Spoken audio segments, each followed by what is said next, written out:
তো দেখুন এই যে দুপুরের মেনু নিয়ে আমি রেডি করে নিয়ে চলে এসেছি। দেখুন এই যে কী কী রান্না করেছি। এই যে বেগুন ভাজা, কাঁচা লঙ্কা, সাদা ভাত, এদিকে মসুর ডাল পেঁয়াজ দিয়ে, আর ফুলকপি, কুমড়ো, শিম, সোয়াবিন দিয়ে একটা তরকারি, আর এদিকে আছে আমলকির আচার, টক মিষ্টি ঝাল। তো এই দিয়ে আজ আমি দুপুরে খাবো। তো আমার ভিডিও যদি আপনাদের ভালো লাগে অবশ্যই আমার ভিডিওতে একটা সাবস্ক্রাইব করবেন, তোমার লাইক, ভিডিওতে লাইক করবেন।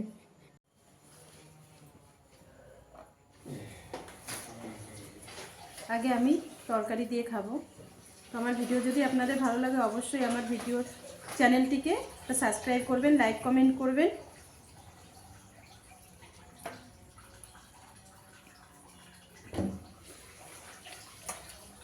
তো আসছি আবার কালকের ভিডিওতে।